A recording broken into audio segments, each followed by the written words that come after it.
الحمد لله والصلاة والسلام الأتمان الأكملان على محمد رسول الله سيد الأولين والآخرين وإمام الأنبياء والمرسلين والشافع المشفع يوم الدين وعلى آله الطيبين وأزواجه الطاهرات أمهات المؤمنين وصحابته الغر الميامين ومن استنى بسنته واهتدى بهديه إلى يوم الدين. أما بعد, حياكم الله my brothers in Coventry and elsewhere. حياكم Allah to this continuing sessions of the month of Ramadan. And today we are with the benefits of Ramadan in regard to Suhoor and Iftaar. Suhoor and Iftaar are two meals related to fasting, and Ramadan is the month of fasting. We may do Suhoor and Iftaar through the year in the optional fasting and other fastings, but whenever Suhoor and Iftaar are mentioned, Ramadan comes up to mind, because it is the month that Allah subhanahu wa ta'ala made it obligatory upon every Muslim to fast. And the question is, how can Suhoor and Iftaar benefit us in Ramadan? Ramadan, the whole month of Ramadan is full of benefits. That's why the Prophet ﷺ called it Shahrun Mubarak, a blessed month. Every second in it, every minute, it has a blessing. And that's why the Prophet ﷺ mentioned these two times and these two meals, the Iftar and the Suhoor, with many benefits that the Muslim can gain from. For example, Iftar, as the Prophet ﷺ said, the believer, the fasting believer, will have two happinesses. One, when he breaks his fast, he will be happy because he now can enjoy that which was forbidden for him during the day. And also he will be happy that he performed this worship just for the cause of Allah. And he will be happy because at the time of Iftar there is a dua which is accepted, meaning it is a time for making dua, and the dua made there is accepted. As the Prophet ﷺ said that the fasting person, meaning the Muslim, has a dua which is accepted, and that is by the Iftar. So the Iftar is a great opportunity.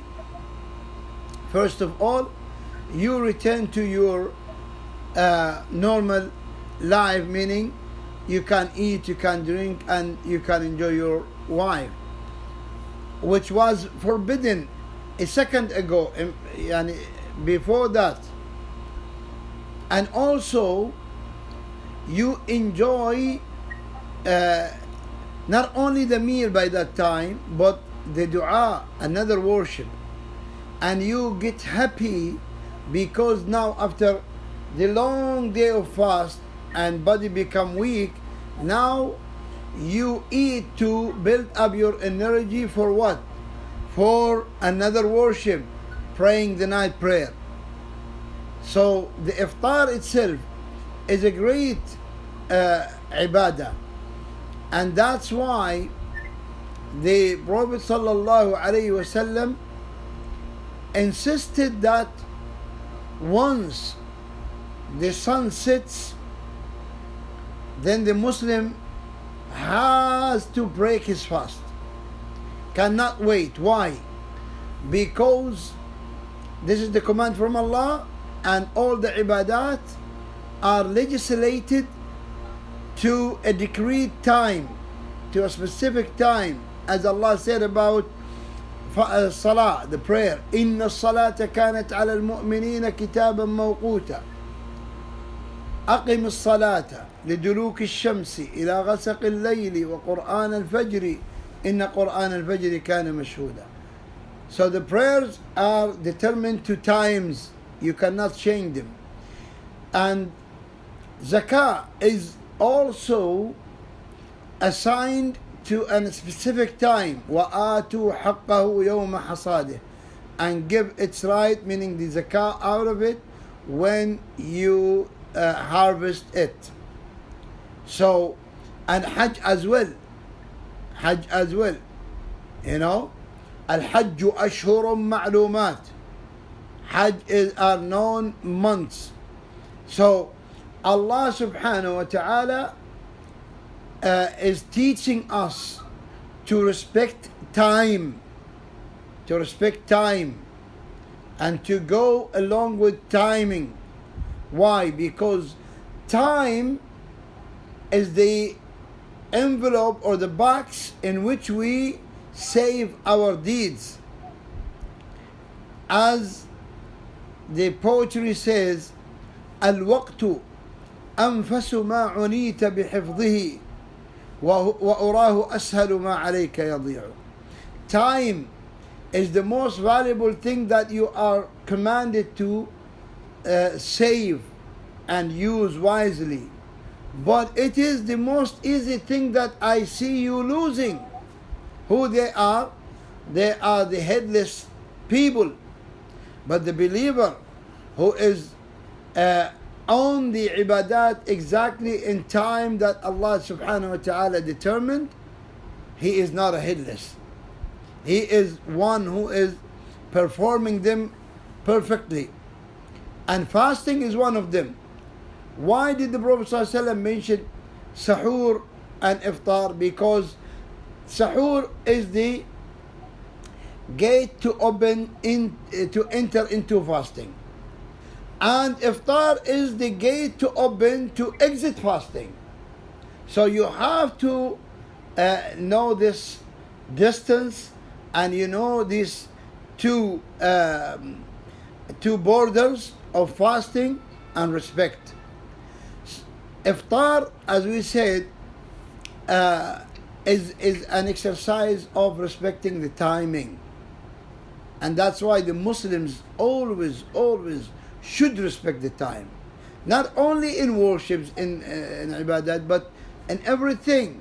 When you promise to come, you come in time. When you are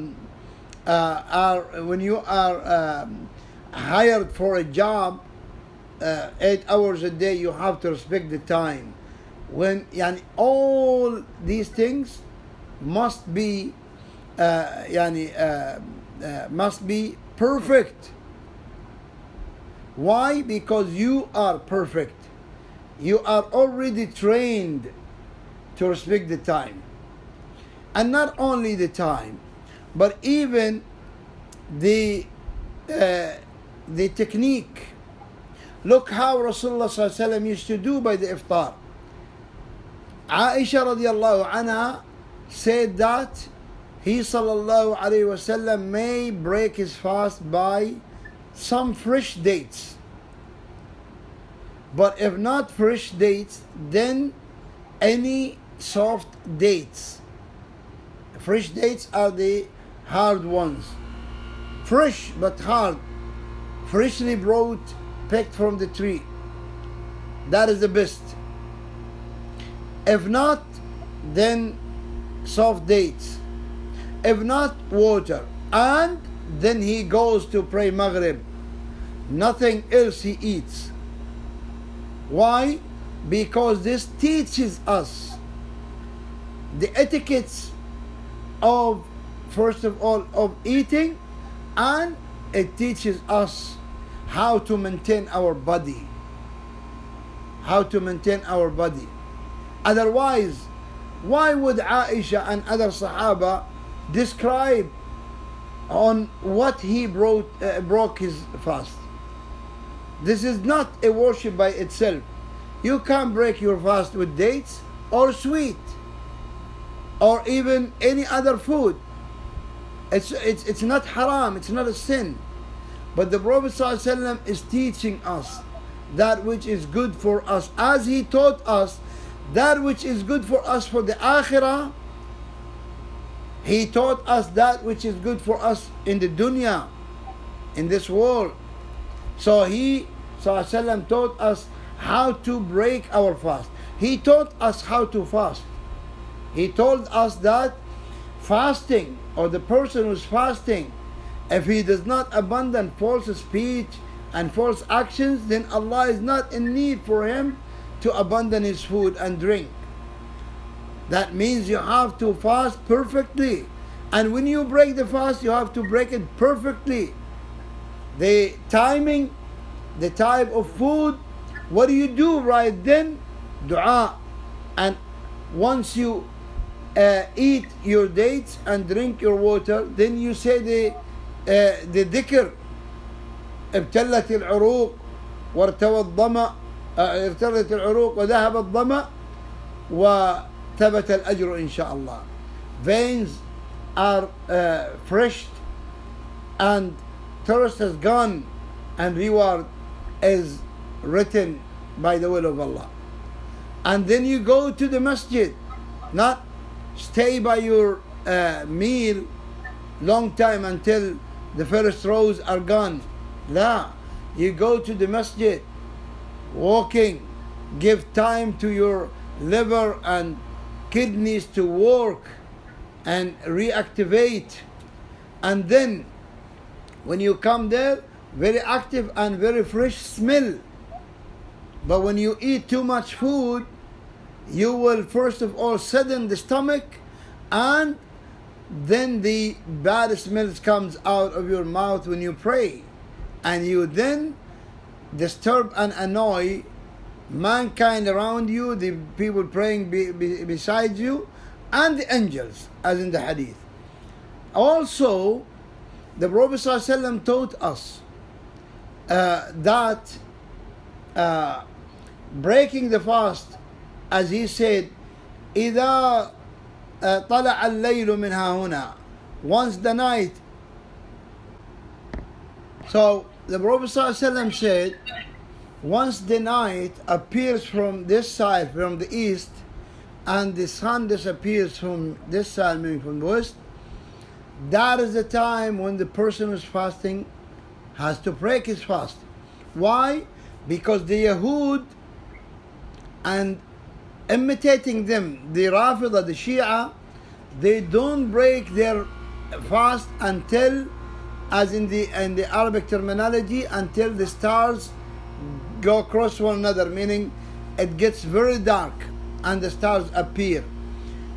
And that is why Rasulullah said the Muslim should break his fast immediately once the sun sets. You don't wait until it is dark. And this is another etiquette that Rasulullah teaches us by Iftaar. What it is always to oppose the Yahud and the others who are not believers.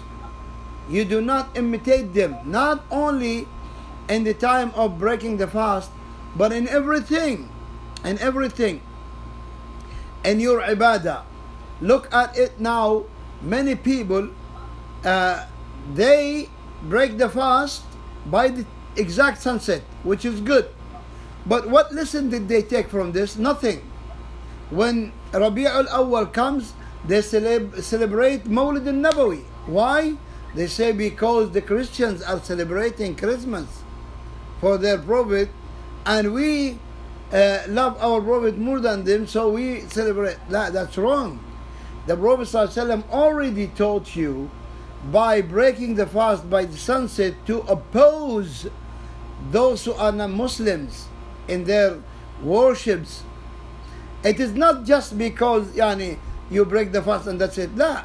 What is the concern if you break the fast 3 or 5 minutes after sunset? Nothing will happen to you. But the issue is you break the fast exactly by the sunset to oppose the Yahud and the Rafida today after the Rafida appear. Why? Because these two people do not break the fast by the sunset. So we oppose them. Like we oppose them here. But in major things we don't oppose them. That's incorrect. That's incorrect. We have to oppose them in all that which is related to worships. Which is related to worships. Yes, no problem. We imitate them in that which is not worship and it is permissible. Yani, they use smartphones, we use smartphones, no problem. But when it comes to worships, no. No. And worships have many formats which this time is not enough to speak about.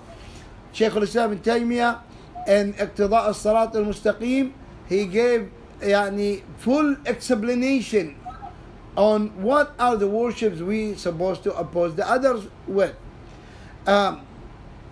Another thing is when the iftar comes, and you break your fast with dates and water and go to the masjid, here you need to remember the dhikr, because Allah Ta'ala blessed you now, so you need to remember Allah.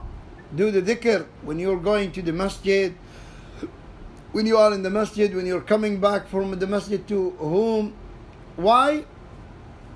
Because our need to the dhikr of Allah is much, much, much more than our need to the food and drink and even the breath. Why? Because the dhikr is the life of hearts. ألا بذكر الله تطمئن القلوب. And that's why the fasting person is recommended to do dhikr all the day while he's fasting and even in the night, and do dua all the day and even the night, and he is told that his dua is accepted when he's fasting. That is in regard to the iftar and how benefits Ramadan can give us by the iftar. Most of the Muslims take this time of iftar is just time for breaking the fast, eating food and enjoying, and that's it. That's not correct. That's not correct. It is another time for starting worships. You are getting ready not to dump a lot of food and then become lazy in Salat al-Isha and Taraweeh. La. You're taking some small food to get energy to stand long time in prayer. The Sahaba used, because they did not used to eat much in iftar, they used to stand long in the Taraweeh prayers. They used to stand just up to before Fajr, just before Fajr, as Abu Bakr as-Siddiq said. We today do not stand until Fajr, but even the 1 hour Salah, many people find it difficult. Why? Because they don't go upon the hadi of the Prophet ﷺ in the iftar. In the iftar. Either they don't do the dhikr, the dua, either they don't bear in mind why we break the fast and this time to oppose the Yahud. And maybe they oppose the sunnah by eating a lot of food. Okay? That is in iftar. In suhoor, again, same thing. It is the gate to enter the fasting. We said that the iftar is the gate to exit and leave the day of fasting. Suhoor is the gate leads you to fasting. You have also to learn why suhoor is made as sunnah for the Muslim. Not only sunnah, the Prophet ﷺ again linked it to the Yahud. Remember, again linked it to the Yahud. He ﷺ said, the difference between our fast and the fast of Ahlul Kitab is the meal at the time of sahur, the suhoor. They don't take suhoor. Like many Muslims today, they eat big meal by midnight or sometime after, and then they sleep, which is wrong. And they don't wake up for suhoor. Maybe they wake up for Salatul Fajr, or maybe even after. Because when you eat a lot, midnight or after midnight, then definitely you're going to go on heavy sleep. That is one thing. The second is why Rasulullah recommended us for suhoor, because when you wake up for suhoor and do istighfar, then you are one of those who Allah Ta'ala praised in the Quran, where Allah Ta'ala said, وَبِالْأَسْحَارِ هُمْ يَسْتَغْفِرُونَ وَبِالْأَسْحَارِ هُمْ يَسْتَغْفِرُونَ. And in the time of sahar, in which people eat the sahur meal, that is before Fajr, just short while, they seek for forgiveness. And it is the time when Allah Ta'ala descends to the first layer of heavens and calls and says, who seeks for forgiveness, so I forgive. And then Allah finds you by your meal of suhoor seeking for forgiveness. You don't wake up like many Muslims today. They may wake up 30 minutes, 20 minutes before Fajr to take their suhoor, but they don't do dhikr. That's wrong. They don't seek for forgiveness. That's wrong. You seek forgiveness by the time you are having your suhoor. Astaghfirullah, astaghfirullah, astaghfirullah, astaghfirullah. And if you say that perfect istighfar which Rasulullah told us, astaghfirullah alladhi la ilaha illa huwa al-hayyul qayyum wa atubu ilayh. The Prophet ﷺ said, who says this 3 times in the day, in the morning, and 3 times in the evening, his sins would be forgiven, even if it is as much as the ocean. As much as the ocean. And in the morning, if you say 3 times, the Prophet ﷺ said, he will be the one who takes you by your hand to the Jannah. Look at that. We miss it. Why? Because we either we eat earlier and we go on deep sleep, or we wake just to eat the meal before the adhan and forget the istighfar, which is wrong. And again, I told you that Rasulullah ﷺ, his hadi in iftar is to do what? Is to take some dates and go to pray. He sallallahu alayhi wasallam said in regard to the suhoor, نعم سحور المؤمن التمر.